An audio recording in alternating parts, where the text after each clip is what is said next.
Hello. This is my dad, Sam Merendino Sr.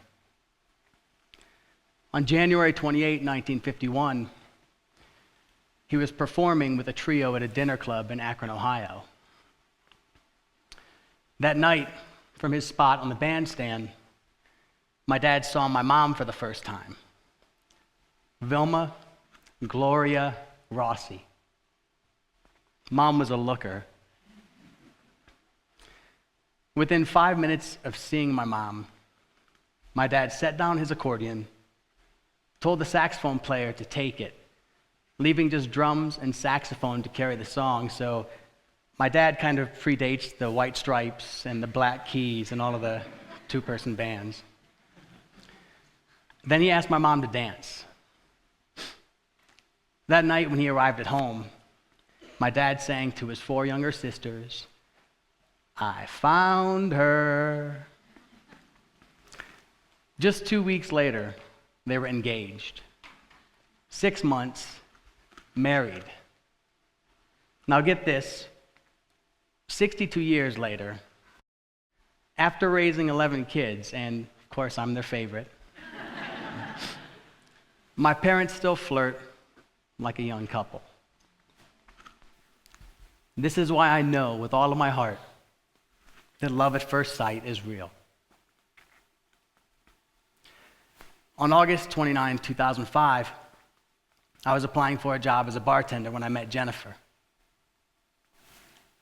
Just like my dad knew over 50 years earlier, I knew when I saw Jennifer, I found her. It's kind of our little Beauty and the Beast thing going on right there. You can guess who's who. The thing about our story is that Jen didn't really feel the earth move the same way that I did. To be honest, she didn't feel the earth move at all, but whatever. A month later, Jen took a job in Manhattan and she left Cleveland. After Jen moved, I couldn't stop thinking about her. It wasn't just because she was the most beautiful woman I had ever met. Jen was fun and kind, and she had this way of making you feel like you were the only person who mattered. The following winter, I was visiting Jen in Manhattan, and I finally worked up the courage to share my feelings. Now, unlike my dad, who confidently cut in on my mom as she danced the waltz with her friend, well, I can be shy, so the best that I could do was to turn into a third grader and tell Jen I had a crush on her. So, talking with women plus me equals not so good. But then Jennifer's eyes lit up. And in the sweetest, most beautiful voice, which I'll always remember, she said, "I feel the same way." We started dating long distance, and we would have marathon phone conversations. It was fun and carefree and lighthearted, and we never ran out of things to talk about. When we were together, it didn't matter what we were doing. It was always fun. For example, who in this audience thinks that spending your first New Year's Eve with the woman of your dreams or man of your dreams, cleaning the pores on your nose with Biore strips would be awesome? So yeah, my nose, put 2 on. It's kind of big. But I was that crazy about Jen, and it was always, always fun. So long-distance dating lasted for 6 months, and then we couldn't take it anymore. And I moved to Manhattan. The night I arrived in town, we celebrated by having dinner at one of our favorite Italian restaurants, Frank. After dinner, I got down on one knee and I proposed to Jennifer. Ever the poet, Jen's response was something like, "Shut up."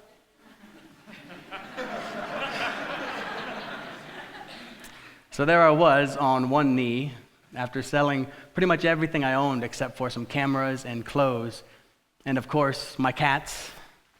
And yes, we do have cat glamour photo sessions in my apartment, so don't judge. But I was thinking, okay, shut up can mean all kinds of things. And then Jen grabbed the ring and I could breathe again. Jen and I were married the following fall in Central Park. When I saw Jennifer walking down the path, I couldn't help but to start to cry. I had never been so happy in my life. I couldn't believe that this beautiful woman who was so strong and full of life, I couldn't believe that she loved me the same way that I loved her. That night, we shared our first dance together as husband and wife, serenaded by my dad on his accordion to "I'm in the Mood for Love." I married the girl of my dreams. Life was perfect.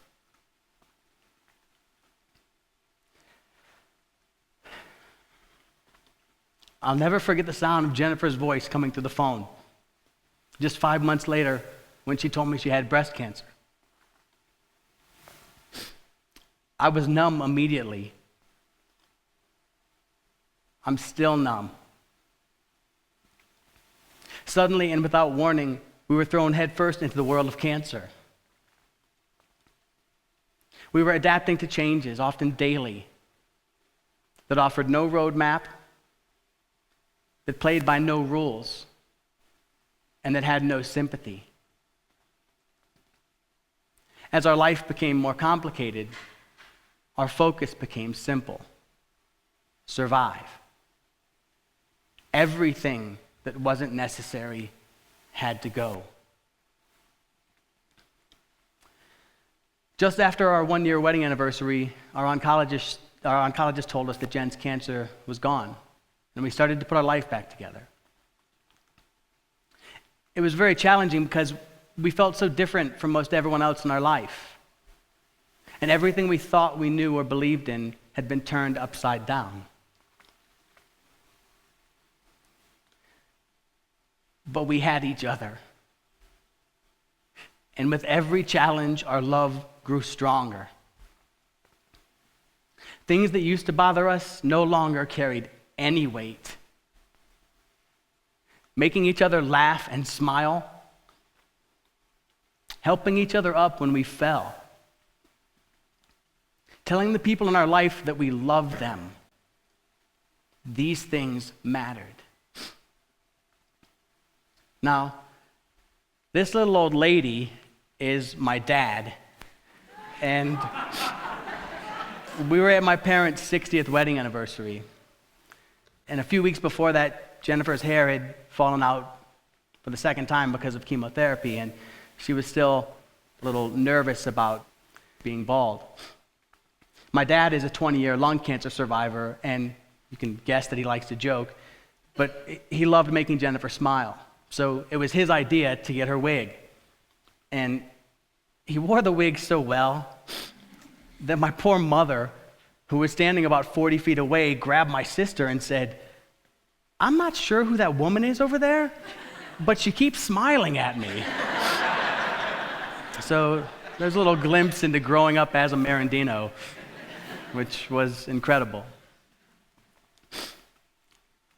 In April of 2010, our biggest fear became our reality when a scan revealed that Jennifer's cancer had metastasized to her liver and bone.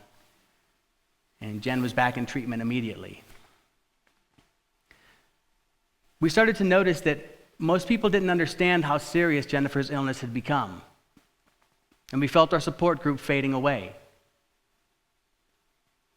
Our life was a maze filled with doctor appointments and medical procedures, medications, side effects. The thought that I might be a widower before I was 40 was a kick to the gut, over and over and over. We didn't expect people to understand what we were going through, but we needed our family and friends to be there. Something as simple as sending a text message saying "I love you," or sending dinner knowing we had spent the whole day at the hospital. These things helped us so much. Our words were failing as we struggled to make known that we needed help. So I turned to the only other form of communication I know, my camera. I started to photograph our day-to-day life. Our hope was that if our family and friends saw what we were facing every day, then maybe they would have a better understanding of the challenges in our life. There were no thoughts about making a book or having exhibitions or giving a TED talk.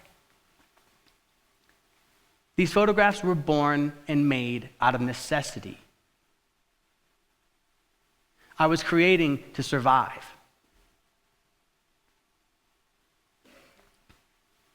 A close friend suggested that we share our story on the internet, and with Jennifer's permission, I started to post photographs to my blog.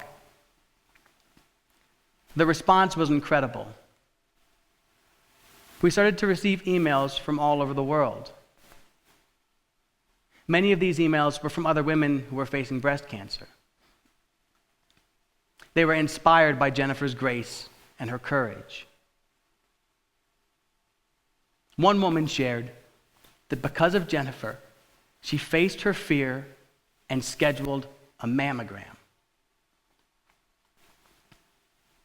That's when we knew our story could help others. The most important thing that happened was that our family and friends rallied together to be by our side.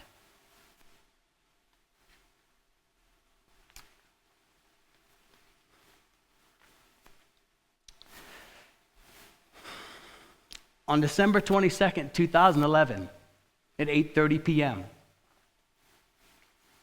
just 16 days after her 40th birthday, and less than 5 years after our wedding, my sweet Jennifer passed. Our star didn't shine long, but man, did it shine bright. These were the greatest years of my life. You see, before I met Jennifer, I didn't know who I was. I didn't believe in myself, and I was struggling to figure out my purpose in life. Jennifer changed all of this. She encouraged me to follow my dreams and to trust myself. Jennifer believed in me even when I didn't. When Jennifer was diagnosed in 2008, my purpose in life became clear. Take care of Jennifer. There was no other place I wanted to be and nothing else I wanted to do. I didn't even like to leave Jennifer alone in the hospital at night, and oftentimes I would pull 2 chairs together so I could sleep next to her. I wanted to see her first thing in the morning. She was my rising sun. When Jen passed, I didn't know which way was up. I had lost not only my wife, but my best friend and my biggest supporter. When I came back to Manhattan after Jen's funeral, I saw the skyline and I started to shake. I thought, it's just me now. I had been so focused on taking care of Jennifer that I forgot how to take care of myself. And once again, I was without a purpose in life. I continued to share these photographs on my blog, posting memories and thoughts and the encouragement and support from people, most of whom I had never even met. This was the thread that kept me from losing it, from falling apart. The somewhat anonymous world of blogging gave me a voice to get these feelings out of my head. This past March, the ones and zeros that make up our digital constellation lined up, and our story went viral. Since then, things have been happening that I never dreamed of. Jennifer was on the cover of the German magazine Zeit. I mean, never in my wildest dreams did I think I'd be married to a cover girl. You know? After seeing a portrait of Jennifer on my blog, a woman with breast cancer commented that because of Jennifer, she now goes out without her wig. And despite having cancer, she still feels strong, confident, and beautiful. Both women and men have shared that because of our story, they hold their spouses a little closer. I was so sad and depressed that I lost sight of all that life had taught me. But the kindness and the generosity of people who shared their feelings with me inspired me to pick myself up, to seek happiness, and to remember the beautiful love Jennifer and I shared. I realized I can sit around all day feeling sad, thinking life is unfair. And yes, sometimes it is. Or I can get up, wipe myself off, and open my eyes to see all of the beauty around me, all of the wonderful reasons why it's so great to be alive. These reasons are all around us. A few weeks ago, I was talking with my 86-year-old mom. We finished our phone call and we both said ciao at the same time. Then I heard her laugh like a little schoolgirl, and it made my month. Now, I'm not suggesting that all of this is so simple. Believe me, there are times when I want to crawl under a rock and never come out. But then I think about Jennifer, and all she wanted was to live. I watched Jennifer take her last breath. It was on me. So how can I not survive? And not just survive, but how can I not live life to the fullest? Jennifer and I used to ask each other before going to sleep what the best and worst part of the day was. Usually the best part was something like when you walked past me and ran your fingers through my hair, or when you stopped and gave me that kiss when I wasn't feeling great. The day after we found out Jen's liver was failing, we came home with hospice care and spent the evening with family and friends. I'm not sure why, but when we went to sleep, I asked Jennifer what she loved the most about that day. She thought for a minute, then turned, and looking deeper into my eyes than ever before, Jen said, "I loved it all."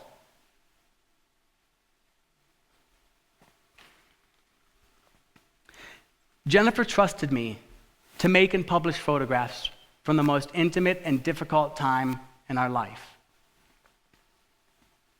Not long before Jennifer passed, I made a promise that the world would know who she was. Technology allows us to make and publish photographs in a fraction of the time it once took, and social networks make sharing our stories easier than ever, offering a chance to reach the world.